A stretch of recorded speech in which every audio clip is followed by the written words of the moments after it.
আসসালামু আলাইকুম বন্ধুরা, আজকে চলেন আজকে আপনাদের একটা বুঝতে পারতেছি না দুঃখজনক ব্যাপার নাকি হাস্যকর ব্যাপার।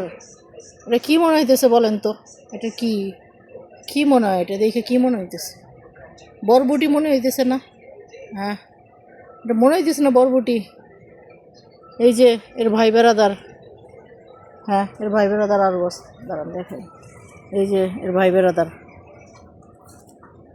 এই গাছে আরো আরো আরো মরিচ আছে, এই ছোট ছোট মরিচ আছে। আচ্ছা আমি বুঝলাম না এটার কাহিনী কি, এটা কে লেগে জাত ছাড়া হইলো? এটা কি ত্যায্য করছে নাকি? এটা কি সমাজ ছাড়া করছে নাকি? এটা এইটা এমনই লোকে, এটা প্রায় এক হাতে এখনও এটা আবাদটি এখনও মানে এটা পরিপক্ত হয় না, এটা আরও বড় হবে। আমি নিচ থেকে আবার একটু ছিঁড়ছি, আমাকে দেখি ঝাল হয়েছে কি না। ও মা, ঝাল হয় নাই, এখনও ঝাল হয় নাই। হ্যাঁ, তুই এই ভাই বোনের মতো সেনা হবি তুই এমনই লিখে লিগা? এই এটা বুঝলাম না তো, এই আপনাদের কার কার সাথে এমন আশ্চর্যজনক ঘটনা হয়েছে আমাকে একটু জানান তো। হ্যাঁ, এটা কি বলে? এটা কি ভাই? এটা কি আমি খামু নাকি জাদুঘরে সাজাই রকম, তাই বুঝতেছি না। এটা এমন কে? হ্যাঁ, এই তুই এমন কে রে? তুই সবার থেকে আলাদা হবি কেন? তুই তেরা কে এরকম?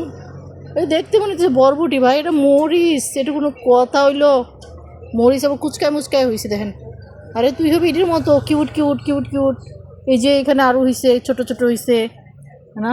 এই যে এখানে এই যে মরিচের এই যে ফুলসুদ্দা, ওর জাতের মতো সে হবি তুই? বেজাত হবি কেন লিগা? আমি তো বুঝলাম না, তুই বেজাত হয়ে কি কি পাইলি? এই যে আবার ওই যে দেখেন না, তো আবার ভাইবেন না যে এটা মানে বরবটি। হ্যাঁ, এটা কিন্তু নাম বলা যাবে না, নাম বললে ইজ্জত থাকবে না। এই আমার ইজ্জত রাখে নাই। আপনাদের সাথে এমনটা এইরকমটা কার কার সাথে হয়েছে বলেন? হ্যাঁ, এটা তো আবার ছিঁড়তেও মায়া লাগতেছে।